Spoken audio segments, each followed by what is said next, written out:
Welcome back, YouTubers, to my channel of an everyday life of an Aspie. If you're new to my channel, I welcome you all with open arms. I'm all about creating mental health and awareness versus sharing my life stories with Asperger's syndrome, as well as my life experiences that come into the territory with these other pre-diagnoses conditions under this as well.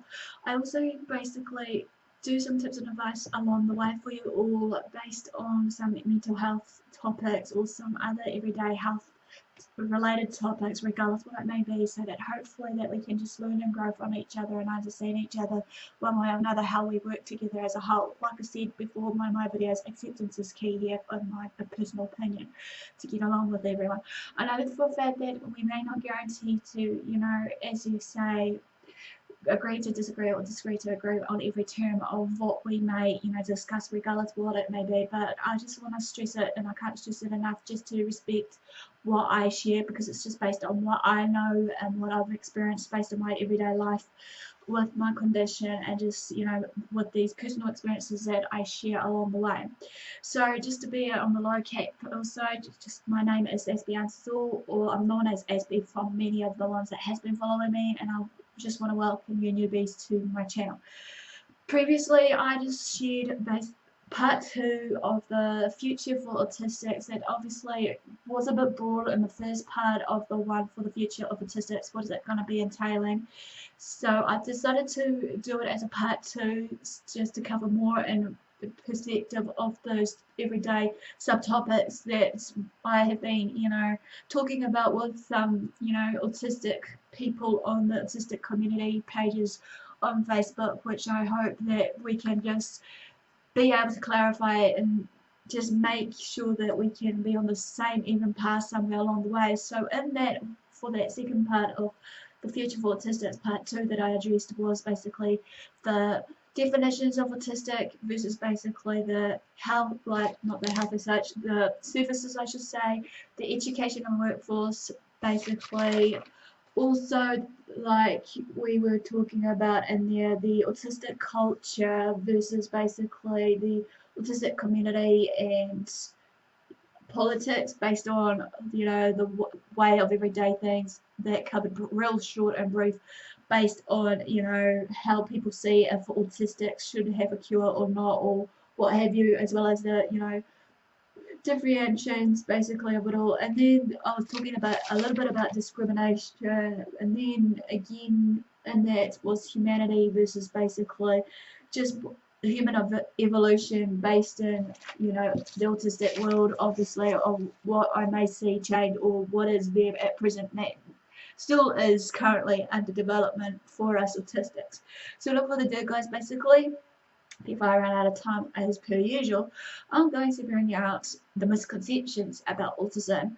So bear in mind, basically, like I said before, that these are just based on my personal experiences and opinions, but feel free to open up for discussion some of the misconceptions that you hear about for the ones from the autistic community that may be following me or what have you, or someone that is autistic, to feel free to join in this and actually open for discussion for what I'm about to disclose to you all. So let's begin this.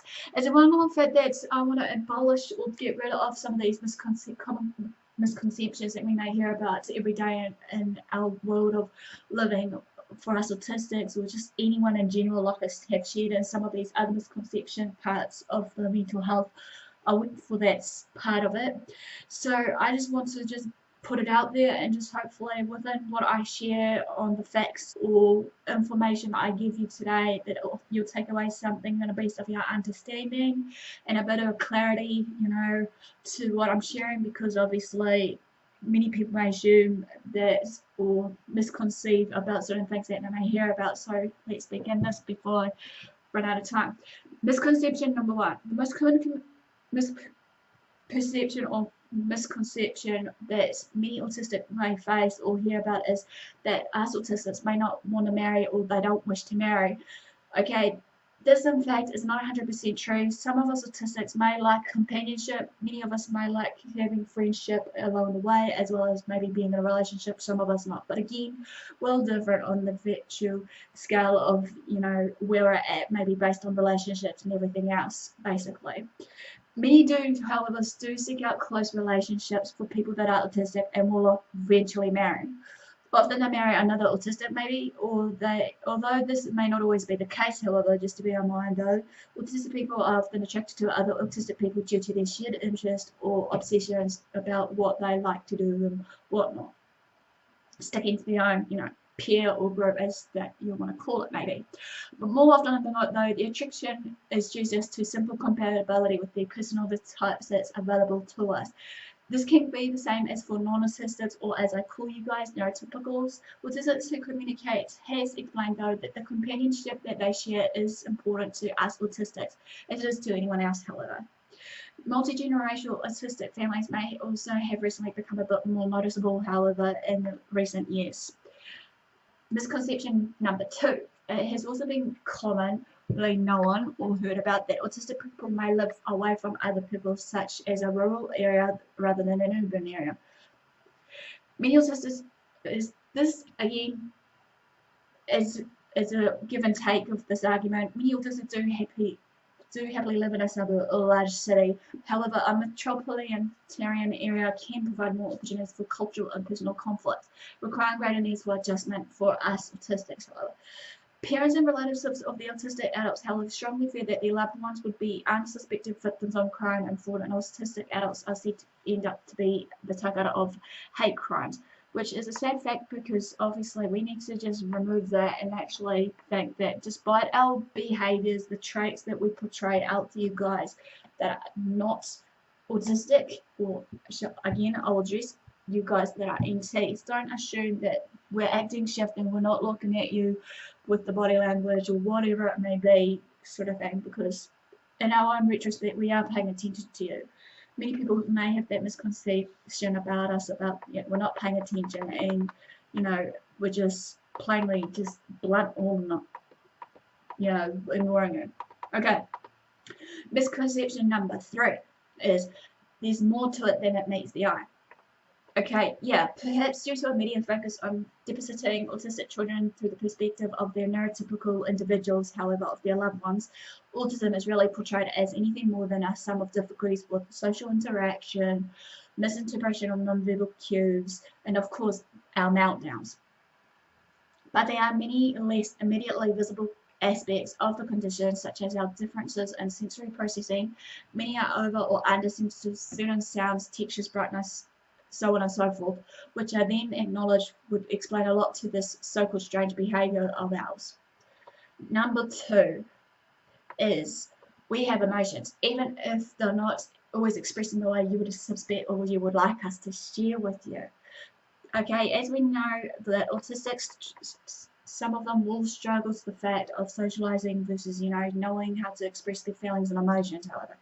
Differences in here, though, however, will be based in nonverbal expression that will sometimes lead to the neurotypical people to believe that we don't experience any emotional response at all. That's hardly true, though.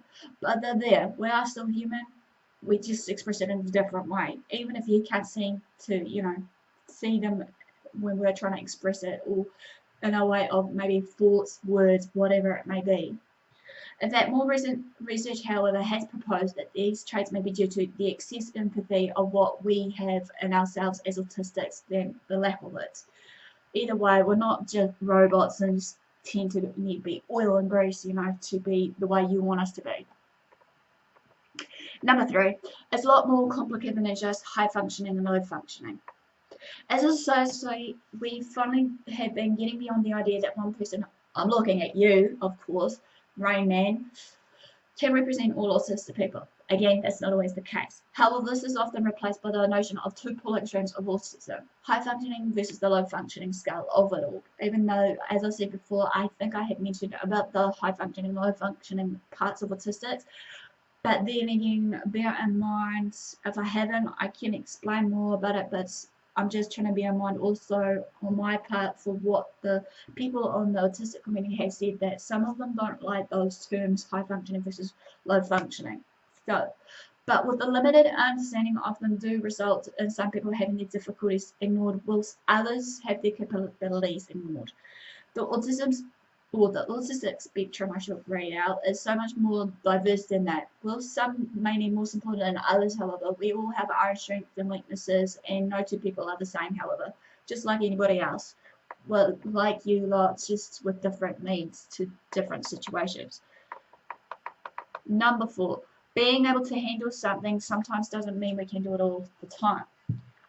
Yes, everyone has their off days. This is a given fact despite it all. For example, maybe a change in our health, mood, or circumstances may lead to changes in our ability to cope in our everyday lives, regardless what it may be thrown at us of everyday situations. And autistic people, however, are no different for this. The existence of good days doesn't mean we're faking the bad days and putting all our energy into getting through something that is so overwhelming once in a while. It doesn't mean we can do it constantly and still function elsewhere. Number 5, autism is a part of who we are and should be accepted as such, but that doesn't mean it's not a disability. Wrong. If I was to say, or if I were a neurotypical just like you guys, basically, who hasn't been, diagnosed as autistic or what have you, I wouldn't be me, right?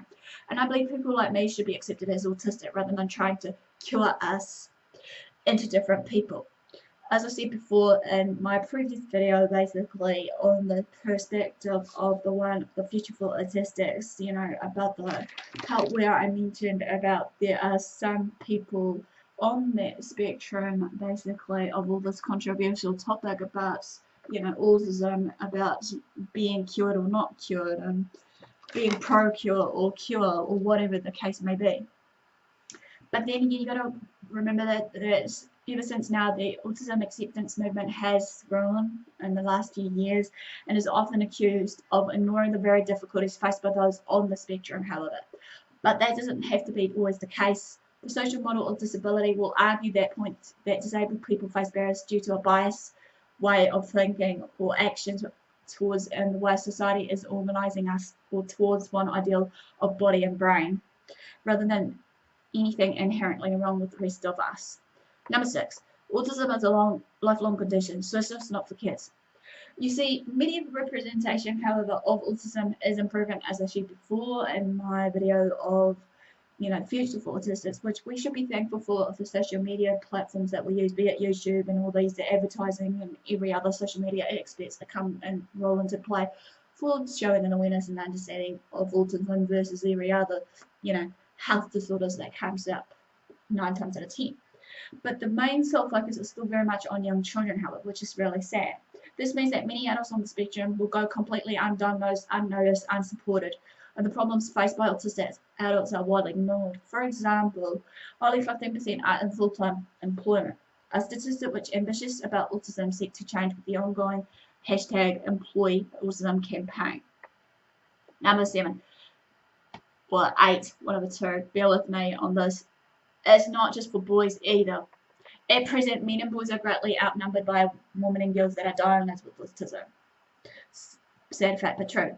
Until recently, or fairly, it was accepted that the condition is simply more common in men.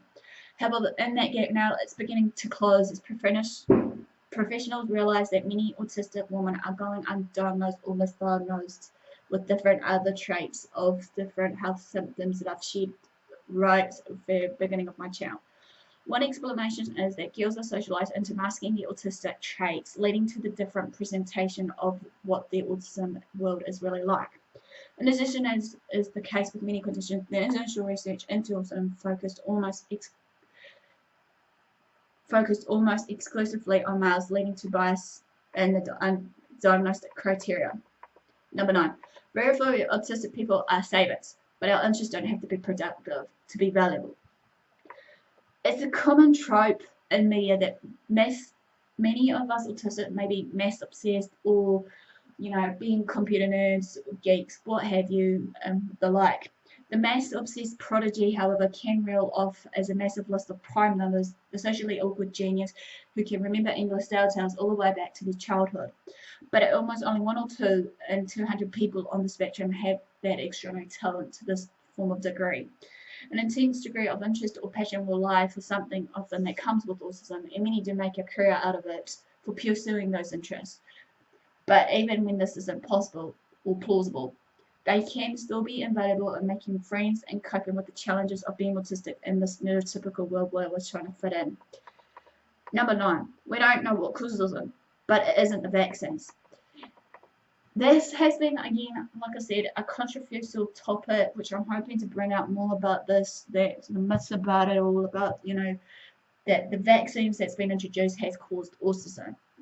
The pros and cons of it all. I'll be hopefully doing more research on this, guys, and actually bring it out to you some my, words about it. But for now, I'll just say this. In 1998, a research paper linked autism to the MMR vaccine, the measles, mumps, rubella vaccine. That study has been discredited for many years since, but the idea persists, resulting in reduced vaccination rates and various measles outbreaks in the many recent years.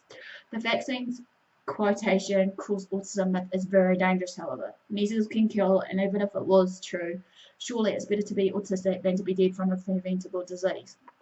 Would that be true? Okay, last but not least, number 11 or 12, if I'm reading right from what I'm reading to you all, it's not all doom and gloom. Autism comes with its difficulties, but can also bring its advantages, particularly regarding attention to detail, organization, and simply bring a different perspective to the table to you guys of the ones in the neurotypical world. We've got a long way to go, but perceptions, however, are changing, as well as the awareness and understanding of all this, as well as the society is coming to realize what autistic people have to offer if given the opportunity to thrive and succeed on our own terms. Well, basically, this is a quick overview of the misconceptions of autism. Give me a like for thumbs up for support. Comment below if you want to open up for discussion of some of the misconceptions I may have missed. I am welcome to any idealistics of you guys that you may have heard of that I missed out on, because I was just trying to think of, as I said, at least when I was thinking this, what I've been thinking about it, between 10 to 12 misconceptions should be more than enough to bring out to you all of the misconceptions, what I believe I've heard a lot of that are commonly enough, and it gets a bit sickening for us autistics. But feel free to comment, a bit more if there's any that I miss. Your opinions matter to me, regardless what it may be. Feel free to subscribe to my channel if you haven't done so. Feel free to follow me on my social media sites, AspieAnswersAll, via either Facebook or Twitter.